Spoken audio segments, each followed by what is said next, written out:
आज की क्लास में हम स्टार्ट करेंगे अपने प्रैक्टिस सेट। जैसा कि आप सभी को पता है, हम HPSC असिस्टेंट प्रोफेसर हिंदी विषय से क्या है प्रैक्टिस सीरीज चला रहे हैं, जिसमें हमने अपनी इकाई काव्यशास्त्र को करा दिया है। आप जो हमारी इकाई है हिंदी साहित्य का इतिहास चल रही है, जिसमें हमने आपको 9 प्रैक्टिस सेट करा दिए हैं। तो आज के प्रैक्टिस सेट में देखिए हम रासो काव्य के संबंध में आपको क्वेश्चंस कराएंगे। तो चलते हैं अपने पहले क्वेश्चन की तरफ। तो जैसा कि इसमें लिखा है कि हिंदी की प्रथम रचना है, ठीक है। तो अपभ्रंश और थोड़ा जैन साहित्य से 1-2 क्वेश्चन हैं जो आपको इसमें थोड़े बहुत देखने को मिलेंगे, बाकी आपके सारे क्वेश्चन रासो साहित्य से ही होने वाले हैं। तो देखिए, हिंदी की प्रथम रचना है शावकाचार, राउलवेल या पयमचरऊ दोहा कोश। तो देखिए, सबसे पहले हम डाल लेते हैं कि शावकाचार के राइटर कौन है, देवसेन है, ठीक है, देवसेन। वहीं राउलवेल के हैं रोड कवि, कौन है, रोड कवि। पयमचरऊ के, जैसा कि मैंने आपको क्लास में बताया था इनके बारे में, स्वयंभू। दोहा कोश के कौन है, सरहप्पा, ठीक है। तो हिंदी की प्रथम रचना मानी जाती है कौन, शावकाचार, ठीक है। हिंदी की ये ऐसे विद्वानों का मानना है कि हिंदी की ये पहली रचना है, ठीक। चलते अपने अगले प्रश्न की ओर।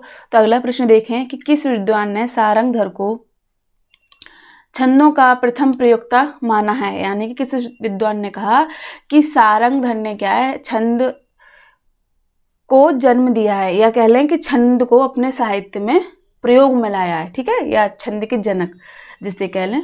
तो किसने सारंगधर को माना, तो ऑप्शन है आपके रामचंद्र शुक्ल, हजारी प्रसाद द्विवेदी, बच्चन सिंह, रामविलास शर्मा। तो देखिए, बच्चन सिंह ने क्या है, सारंगधर को छंद का प्रयोक्ता माना है। इनका मानना है कि इनके साहित्य से ही छंद की उत्पत्ति हुई है, या कह लें कि इन्होंने ही सर्वप्रथम छंद का प्रयोग अपने साहित्य में किया है, ठीक। चलते अपने अगले प्रश्न की ओर। तो अगला प्रश्न देखें कि खुमान रासो किसकी कृति है। महत्वपूर्ण प्रश्न है, ठीक है। तो खुमान रासो किसकी कृति है, दलपति विजय की है, या नरपति नाला की है, चंद्रबरदाई की है, या विद्यापति की है। तो खुमान रासो किसकी रचना है, दलपति विजय की। याद रखेंगे, ये रचना कई बार आपके चाहे UGC नेट की परीक्षा हो, असिस्टेंट प्रोफेसर की परीक्षा में पूछी गई है। दूसरी बात, इससे संबंध में आप ये चीज भी ध्यान में रखेंगे कि जो खुमान रासो है वो प्रबंध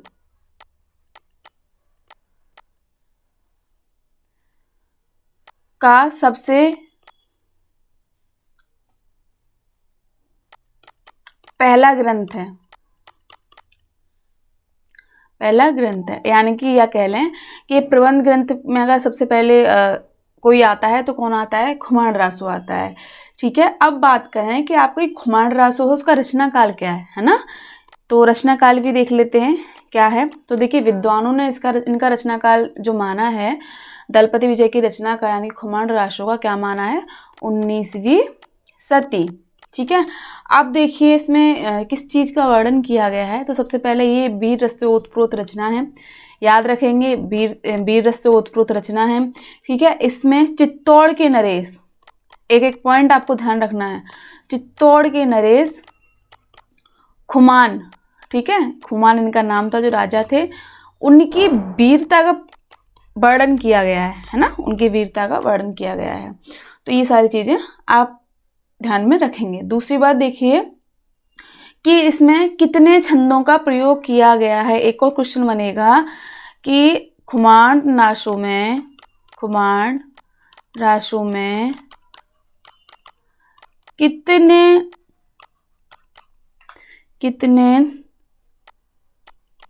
छंदों का प्रयोग किया गया है, महत्वपूर्ण है, ठीक है। तो कितने छंदों का प्रयोग किया गया है, इसमें 5000, अब आंसर क्या होगा हमारा, 5000 छंदों का ये विशाल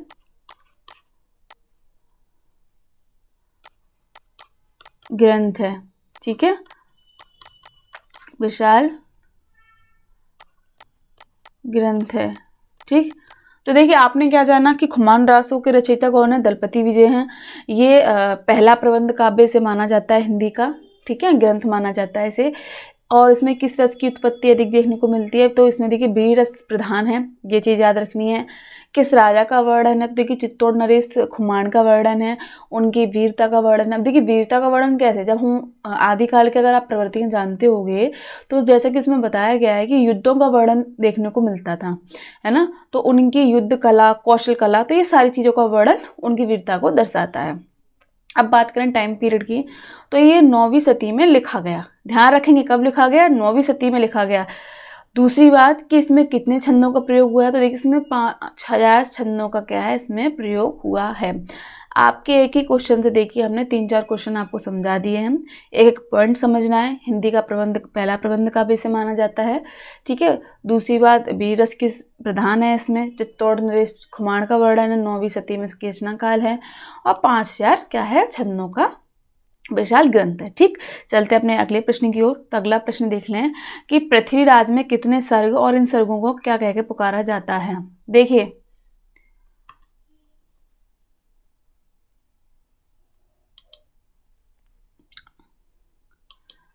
अब आपको क्या है, जो पृथ्वीराज रासो, पहले इसके रचनाकार समझ लेते हैं कि इनके रचनाकार कौन है।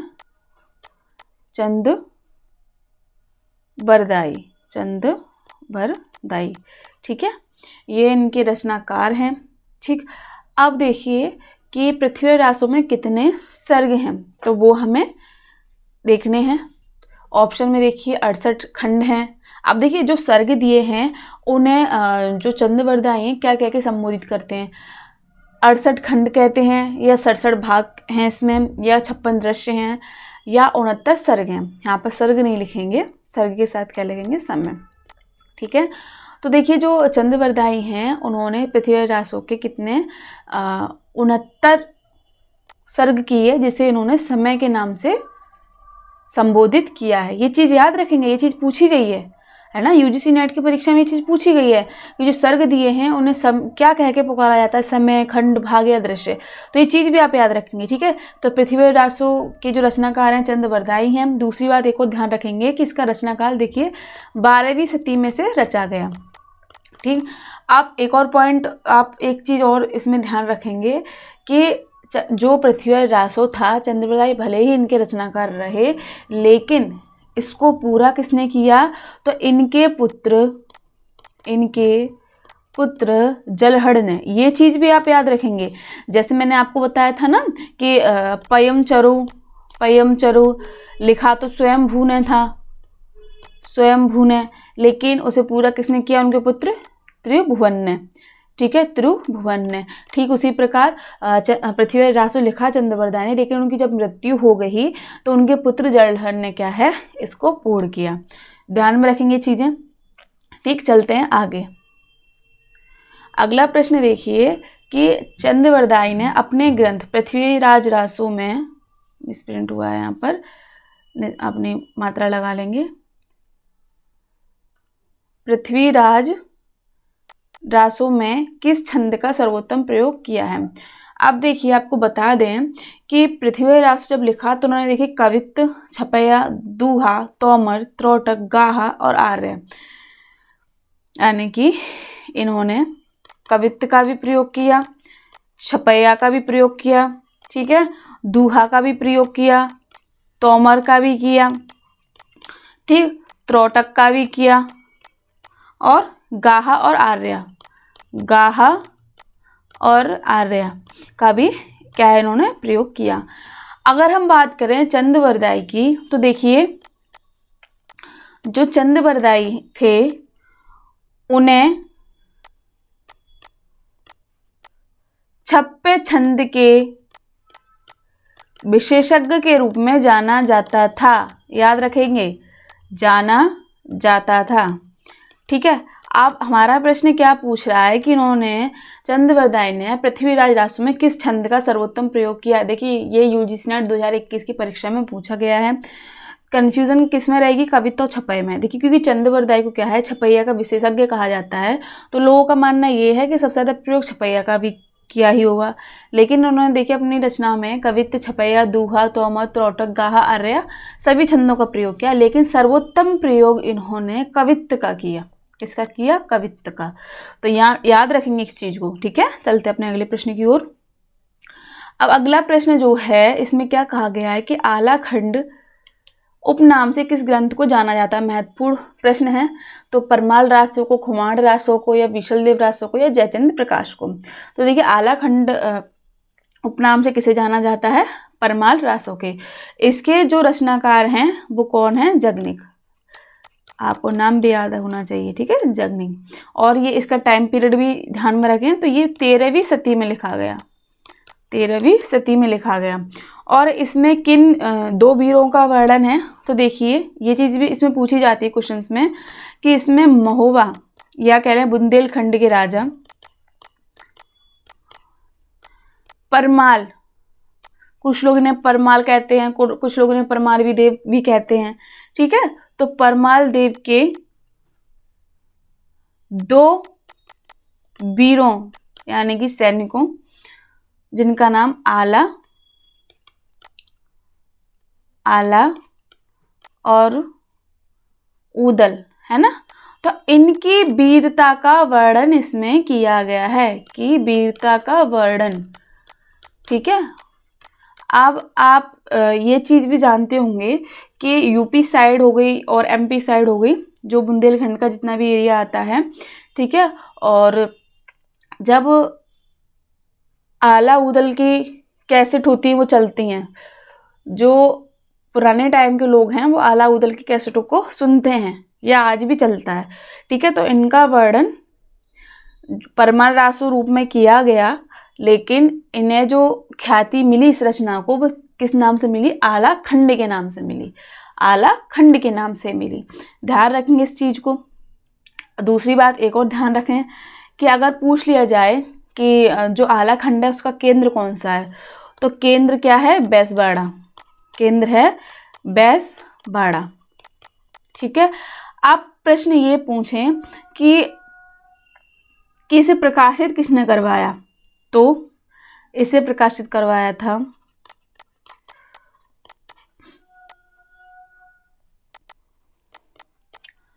फर्रुखाबाद के तत्कालीन कलेक्टर चार्ल्स इलियट ने। किसने, चार्ल्स इलियट ने क्या है, इसे प्रकाशित करवाया। कब करवाया, 1865 में, ठीक है। तो ये चीज़ आपको याद रखनी है। तो आपने देखिए इस प्रश्न से क्या समझा कि आलाखंड उपनाम से किस ग्रंथ को जाना जाता है, परमाल रासो को जाना जाता है। इसके रचयिता कौन है, जगनिक हैं।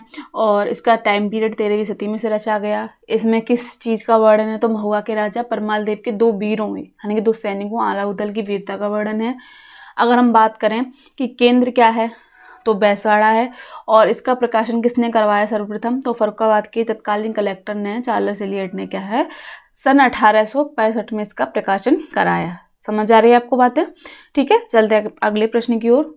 तो देख लेते हैं, हिंदी का सर्वप्रथम 12 मासा वर्णन किस ग्रंथ में मिलता है। महत्वपूर्ण प्रश्न है ये, अभी यूजीसी नेट के जो अभी परीक्षा हुई थी हाल ही में उसमें ये पूछा गया था, ठीक है। और जो असिस्टेंट प्रोफेसर का एग्ज़ाम था आरपीएससी हो या फिर एमपी का, तो उसमें ये चीज़ें पूछी गई थी। तो सबसे पहले आ रहा है बीसलदेव रासो, पद्मावत, कीर्तिलता, चंदायन। तो देखिए सबसे पहले हमारा ध्यान कहाँ जाता है, पद्मावत की ओर, क्योंकि मलिक मोहम्मद जायसी ने 12 माह का वर्णन उसमें कर दिया है बिरहों का। लेकिन अगर बात करें कि सर्वप्रथम पूछा है, तो 12 मासा का वर्णन मिलता है बीसलदेव रासो में, ठीक है। तो बीसलदेव रासो की अगर बात करें तो इनके रचनाकार कौन है, याद होना चाहिए, नरपति नाला, नरपति नाला, नरपति नाला, ठीक है।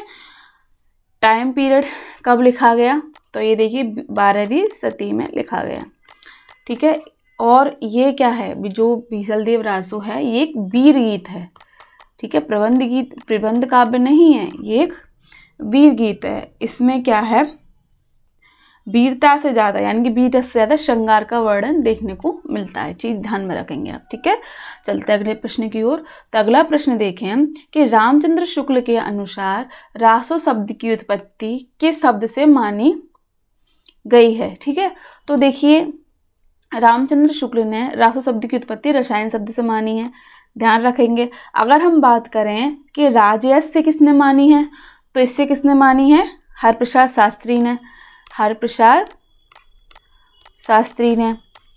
और रासक से किसने मानी है, तो हजारी प्रसाद द्विवेदी ने, हजारी प्रसाद द्विवेदी ने। ठीक है, इसके साथ देखिए माता प्रसाद गुप्त ने भी इस चीज़ को माना है कि जो रासों की उत्पत्ति है वो किससे हुई है, रासक से। ठीक है, और रासू से किसने मानी है, तो ये माने गणपति चंद्र गुप्त ने, यानी कि रासक, रास, रासा, रासू, रासो। ठीक है, लेकिन रामचंद्र शुक्ल ने देखिए जो रासों की उत्पत्ति मानी वो किससे मानी है, रसायन से। ठीक है, और इन्होंने इस पर तथ्य भी प्रस्तुत किए हैं बीसलदेव रासो पर आधारित। ठीक है, तो यहाँ पर आपको ये चीज़ें पता होनी चाहिए। चलते हैं अगले प्रश्न की ओर। तो अगला प्रश्न देखें, कथन से है। तो कथन क्या कह रहा है कि यह एक राजनीतिक महाकाव्य है, दूसरे शब्दों में राजनीति की महाकाव्यात्मक त्रासदी है। यह कथन पृथ्वीराज रासो के संबंध में किसने कहा। सिंपल भाषा में अगर हम कहें कि किसने पृथ्वीराज रासो को राजनीति की त्रासदी के रूप में वर्णित किया है, तो किसने किया है, ऑप्शन है रामचंद्र शुक्ल, बच्चन सिंह, हजारी प्रसाद द्विवेदी, रामस्वरूप चतुर्वेदी। तो किसने कहा है, बच्चन सिंह ने। महत्वपूर्ण कथन है, ये कथन पूछा गया है कई बार परीक्षाओं में, एंट्रेंस एग्जाम हो पीएचडी का आपका, चाहे आपका असिस्टेंट प्रोफेसर का एग्जाम हो या फिर यूजीसी नेट का हो। ठीक है, तो ये कथन पूछा गया है। चलते अपने अगले प्रश्न की ओर। तो अगला प्रश्न देखिए कि बीसलदेव रासो ग्रंथ है, जैसा मैंने आपको जब बीसलदेव रासो के विषय में कराया था बताया था, कैसा ग्रंथ है, प्रबंध है, खंड काव्य, महाकाव्य। देखिए वीर गीत है ये। ठीक है, कंफ्यूज नहीं होना है आपको। चलते हैं अगले प्रश्न की ओर। अगला प्रश्न क्या है कि रड़मल छंद किसकी रचना है। महत्वपूर्ण प्रश्न कि रड़मल छंद किसकी रचना है, तो श्रीधर की है, भट्ट केदार की है, जगनिक की है, नल सिंह भट्ट की है। तो रड़मल छंद किसकी रचना है, श्रीधर की है। ठीक, अगर हम बात करें भट्ट केदार की, तो भट्ट केदार की रचना का क्या नाम है, ये भी देख लेते हैं, जयचंद प्रकाश, जयचंद प्रकाश। जगनिक की परमाल रासो, जैसे मैंने इसके विषय में आपको करवाया, परमाल रासो। और नल सिंह भट्ट की है विजयपाल रासो, विजयपाल रासो। ठीक है, अगर हम बात करें कि जो रड़मल छंद है, अब अपने प्रश्न की ओर आ जाते हैं कि रड़मल छंद के राइटर हो गए श्रीधर। ठीक है, अब जो ये रचना है इसका जो टाइम पीरियड है, समय काल है, वो 14वीं शती है। याद रखेंगे 14वीं शती है। और ये क्या है, ये भी एक वीर गीत है। ठीक है, ये एक वीर गीत है। अब इसमें क्या वर्णन किया गया है, तो इसमें देखिए ईडर के राजा, याद कर लेना है, ईडर के राजा रड़मल, रड़मल की पाटन के सूबेदार, पाटन के सूबेदार जफर, जफर खां के मध्य युद्ध का वर्णन। ठीक है, युद्ध का वर्णन। और इस युद्ध में विजय किसकी होती है, राजा रड़मल की। तो इस सारी चीज़ों का वर्णन उन्होंने किया है। ठीक है, चलते अगले प्रश्न की ओर। तो किस कवि ने स्वयं को कहानी कहा है। महत्वपूर्ण प्रश्न है। तो किस कवि ने कहा है, विद्यापति ने। किसने कहा है, विद्यापति ने। ठीक है, अगर हम विद्यापति की बात करें तो विद्यापति की रचनाओं का क्या नाम है, कीर्तिलता, कीर्ति पताका, पदावली। ठीक है, ये आप याद रखेंगे, संस्कृत में भी देखेंगे रचनाएं हैं। ठीक है, चलते अगले प्रश्न की ओर। तो कीर्तिलता किस भाषा में रचित है। जैसे मैंने आपको रचना बताया, किसकी है ये, विद्यापति की है। किस भाषा में है, तो अपभ्रंश में है, अबहट्ट में है, मैथिली में, अवधी में। तो देखिए इसमें सबसे ज़्यादा भ्रम किस में उत्पन्न होता है, अबहट्ट और अपभ्रंश में। तो देखिए स्वयं विद्यापति ने अपनी रचना को किस भाषा में माना है, अबहट्ट में। ठीक है, चलते अगले प्रश्न की ओर। तो अगला प्रश्न देखें, कथन से है कि हिंदी का वास्तविक कवि चंद बरदाई को ही, चंद बरदाई को ही कहा जा सकता है। यह कथन किसका है? रामचंद्र शुक्ल, बच्चन सिंह, मिश्र बंधु या हजारी प्रसाद द्विवेदी। देखिए कथन को ध्यान से समझेंगे कि हिंदी का वास्तविक प्रथम महाकवि चंद बरदाई को ही कहा जा सकता है। तो ये किसने कहा है? रामचंद्र शुक्ल ने, बच्चन सिंह ने, मिश्र बंधु ने, हजारी प्रसाद द्विवेदी ने। किसने कहा? ये मिश्र बंधु ने। अगर हम बात करें रामचंद्र शुक्ल की, तो उन्होंने देखिए सिर्फ क्या बोला कि हिंदी के प्रथम महाकवि माने जाते हैं चंद बरदाई, और इनका पृथ्वीराज रासो क्या है? हिंदी का प्रथम महाकाव्य है। ठीक है, थोड़ा शब्द का हेर फेर है, बात वही कही गई है। तो आप ये कथन भी ध्यान से देखेंगे क्योंकि कथन ये पूछे जाते हैं एग्जाम में। ठीक है, चलते अगले प्रश्न की ओर। तो अगला प्रश्न है कि पृथ्वीराज रासो को जाली काव्य किसने कहा? महत्वपूर्ण प्रश्न। ठीक है, कि पृथ्वीराज रासो को जाली काव्य किसने कहा? रामचंद्र शुक्ल ने, हजारी प्रसाद द्विवेदी ने, बच्चन सिंह ने, राम कुमार वर्मा ने। तो देखिए रामचंद्र शुक्ल ने इसे जाली काव्य कहा है कि इसमें भी जो भी घटनाओं का वर्णन है तो वो अवास्तविक हैं। ठीक है, ऐसा मानना है किसका? रामचंद्र शुक्ल का। देखिए अभी आपको बता दें कि कुछ लोग पृथ्वीराज रासो को प्रमाणिक मानते हैं, कुछ अर्ध प्रमाणिक मानते हैं और कुछ अप्रमाणिक मानते हैं। तो रामचंद्र शुक्ल देखिए अप्रमाणिक मानते हैं, इसीलिए इन्होंने जाली काव्य से कहा है। ठीक है, तो अगर हम बात करें प्रमाणिक की कि न पृथ्वीराज रासो को प्रमाणिक कौन मानता है, लिख लेते हैं क्योंकि ये प्रश्न भी इसमें राइटर दिए हैं, महत्वपूर्ण है। तो देखिए प्रमाणिक कौन मानता है? मिश्र बंधु इसे प्रमाणिक मानते हैं। ठीक है, श्याम सुंदर दास। ठीक, दूसरे हैं मोहनलाल, महत्वपूर्ण है, ये पूछे जाते हैं। मोहनलाल विष्णुलाल पांड्या। ठीक है, और आएंगे आपके कर्नल टाड। इन्होंने देखिए पृथ्वीराज रासो को प्रमाणिक माना। इन्होंने कहा है कि जो भी साहित्य में लिखा है वो वास्तविक है। अब अर्ध प्रमाणिक से तात्पर्य क्या है? इन्होंने कुछ घटनाओं को तो प्रमाणिक माना है और कुछ को कल्पना। तो इसमें देखिए इस कैटेगरी के अंतर्गत आपके मुनि जिनविजय, ठीक है, हजारी प्रसाद द्विवेदी, ठीक है, सुनीति कुमार,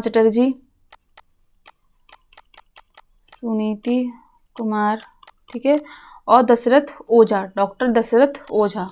इन्होंने इस रचना को अर्ध प्रमाणिक माना है कि कुछ जो घटनाएं हैं वो सत्य हैं और बाकी कल्पना है। लेकिन अब है अप्रमाणिक की बारी। अप्रमाणिक जैसे कि इन्होंने उसे बिल्कुल ही अप्रमाणिक घोषित किया है कि ऐसी कोई घटना इतिहास में नहीं देखने को मिलती। तो कौन आएंगे इसमें? आपके आएंगे डॉक्टर बूलर, ठीक है, रामचंद्र शुक्ल, जैसा मैंने ये प्रश्न में आपको बताया, रामचंद्र शुक्ल, मुंशी देवी प्रसाद,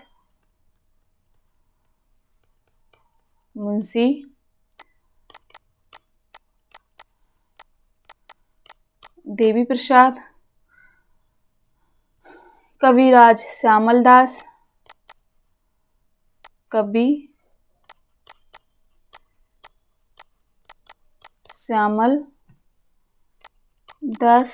और हैं गौरी शंकर हीराचंद ओझा।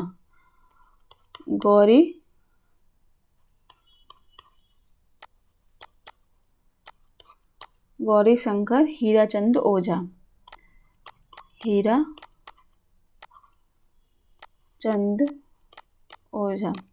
तो इन्होंने देखिए पृथ्वीराज रासो को अप्रमाणिक माना है। ठीक है, तो ये चीज़ें आपको याद रखनी है। अगर हम बात करें कि पृथ्वीराज रासो को प्रमाणिक किसने माना है, तो मिश्र बंधु हो गए, श्याम सुंदर दास हो गए, मोहनलाल विष्णुलाल पांड्या हो गए, कर्नल टाड, इन सभी विद्वानों ने पृथ्वीराज रासो को प्रमाणिक माना है कि यानी कि जो इस साहित्य में घटनाएं दी गई हैं वो वास्तविक में घटी थी।